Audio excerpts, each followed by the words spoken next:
পহেলা August তৎকালীন ফেসিবাদী সরকার জামাত ইসলামী, ইসলামী ছাত্র শিবির এবং তার অঙ্গ সংগঠনগুলোকে রাজনৈতিক দল এবং সংগঠন হিসেবে নিষিদ্ধ করে সন্ত্রাস দমন আইনের 18(1) এর ধারা অনুযায়ী প্রজ্ঞাপন জারি করে। 5 তারিখে তৎকালীন সরকারের পতন হয় এবং জামাত ইসলামীর নেতৃবৃন্দকে সেনাপ্রধান সহ মহামান্য রাষ্ট্রপতির দপ্তরে আনুষ্ঠানিকভাবে আমন্ত্রণ জানানো হয়। পরবর্তীতে উপদেষ্টা পরিষদ গঠন করার ক্ষেত্রেও জামাত ইসলামী গুরুত্বপূর্ণ তাৎপর্যপূর্ণ ভূমিকা পালন করে। অর্থাৎ কার্যত জামাত ইসলামীর সঙ্গে বর্তমান সরকার এবং আন্তর্জাতিক কমিউনিটি একটি স্বাভাবিক অন্যান্য রাজনৈতিক দলের মতোই কাজকর্ম চালিয়ে যাচ্ছে। তথাপি একটি প্রশ্ন থেকে যায়, যে নিষিদ্ধের আদেশটি তারা দিয়েছিলেন তার ভবিষ্যৎ কি? এই ভবিষ্যৎ আইনি পদক্ষেপ বলার জন্যই আপনাদেরকে ডাকা হয়েছে।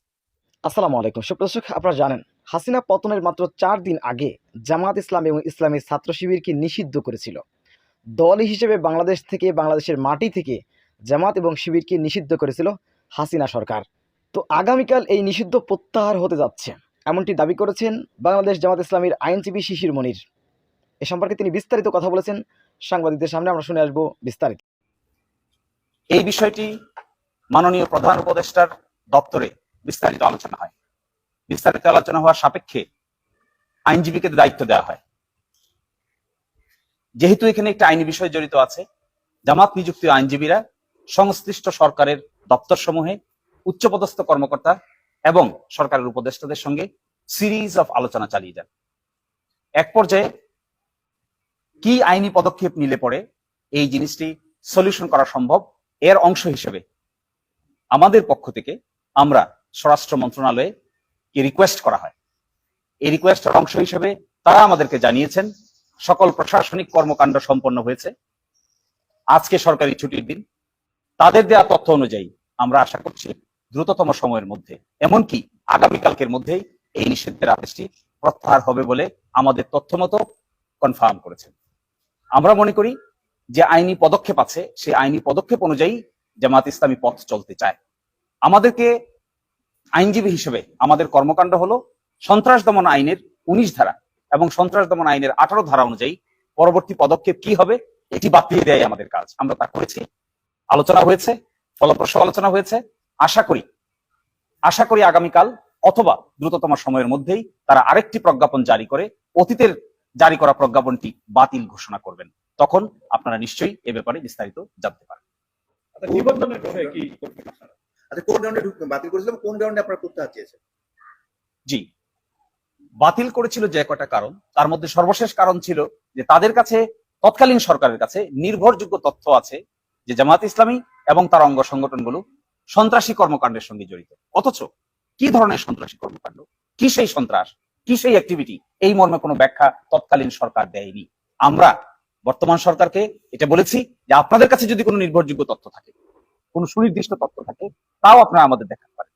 বস্তুত অর্থে এটি একটি কথার কথা, শুধুমাত্র একটি গণ অভ্যুত্থানের কর্মকাণ্ডকে ভিন্ন দিকে প্রবাহিত করার জন্যই এই ধরনের পদক্ষেপ নেওয়া হয়েছিল বলে আমরা মনে করি, এবং বর্তমান সরকার, প্রশাসন সবাই এই কথা মনে করে।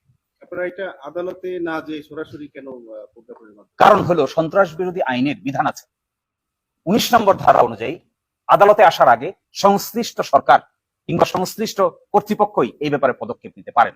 যেহেতু সন্ত্রাস বিরোধী আইনের অধীনে নিষিদ্ধ করা হয়েছে, সেজন্য আমাদের সকল পদক্ষেপ সন্ত্রাস বিরোধী আইনের 19 ধারা অনুযায়ী নিতে হবে, সরাসরি আদালতে আসার প্রশ্ন নাই। এই জন্যই এই কাজ যারা নিষিদ্ধ করেছে তারাই এটি প্রত্যাহার করতে পারেন, এই ক্ষমতা আছে। এই জন্যই আমরা আদালতের দ্বারস্থ না হয়ে সরকারকে সংশ্লিষ্ট পদক্ষেপ নিয়ে বাতিল করার জন্য, আইনগত পদক্ষেপ নেওয়ার জন্য আমরা অনুরোধ জানিয়েছি। আওয়ামী লীগের ভুল সিদ্ধান্ত নিয়েছে, একই সঙ্গে কি এটা প্রতিহিংসা পরায়ণ কোনো সিদ্ধান্ত ছিল, রাজনৈতিক প্রতিহিংসা পরায়ণ? এটি স্পষ্ট যে গ্রাউন্ড তারা দিয়েছেন, এই গ্রাউন্ড যেহেতু এক্সিস্ট করে না, এই গ্রাউন্ড যেহেতু বাস্তবে নাই, তাহলে একটি সিদ্ধান্ত নেওয়ার আর কি কার্যকারণ থাকতে পারে? শুধুমাত্র অসৎ উদ্দেশ্য প্রণোদিত হওয়া ছাড়া আর কোনো কার্যকারণ যৌক্তিকভাবে এখানে দাঁড় করানোর স্কোপ নাই, আইনগতভাবেও নাই। শিশির ভাই, আমরা জানি যে আমাদের নিবন্ধভুক্ত আদালতে আদেশে বাতিল আছে এবং প্রতীক দাঁড়িপাল্লা যে ছিল সেটাও বাতিল আছে। এই বিষয়ে আপনারা কি পদক্ষেপ নিতে যাচ্ছেন? দুটো কাজ। একটি কাজ, নিষিদ্ধের আদেশটি প্রত্যাহার হতে হবে। নিষিদ্ধের আদেশটি প্রত্যাহার হয়ে যাওয়ার পরে আপনারা জানেন বাংলাদেশের সুপ্রিম কোর্টে জামাতের ফর ডিফল্ট হয়েছিল, এটি পুনরুজ্জীবনের জন্য আমরা আবেদন দায়ের করব। এবং উচ্চ আদালতে এই ব্যাপারে আপনারা সবাই দেখতে পাবেন। পরবর্তী পদক্ষেপ প্রত্যাহারের পরে আমরা দ্রুততম সময়ের মধ্যে বাংলাদেশের আপিল বিভাগে দরখাস্ত দায়ের করে সেই রেজিস্ট্রেশন মামলাটি পুনরায় শুনানি করার জন্য দরখাস্ত দায়ের করব। আমরা আশা করি বিদ্যমান বর্তমান পরিস্থিতিতে ন্যায় বিচারের স্বার্থে বাংলাদেশের সুপ্রিম কোর্ট ন্যায় এবং নীতির পক্ষে অবলম্বন করবেন এবং বাংলাদেশ জামাত ইসলামীর রেজিস্ট্রেশন প্রক্রিয়ায় আইনগতভাবে ফিরিয়ে দেবেন, এটি আমাদের প্রত্যাশা। শিশির ভাই, ওই যে দাঁড়িপাল্লা প্রতীক নিয়ে যেটা করেছিল তখন মনে হচ্ছিল যেহেতু এটা ন্যায়দণ্ডের এটা আদালতের একটা প্রতীক, সেই হিসেবে কোনো সময় একটা যুক্তি তুলে ধরা হয়েছে।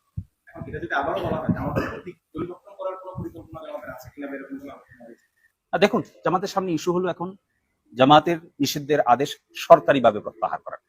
জামাতের সামনে দ্বিতীয় এজেন্ডা এখন জামাতের এই রেজিস্ট্রেশন মামলাটি উচ্চ আদালত কর্তৃক নিষ্পত্তি করে না। এই দুই কাজ করার পর পরবর্তী পদক্ষেপ হবে এর প্রতীক কি হবে, প্রতীক কি হবে না।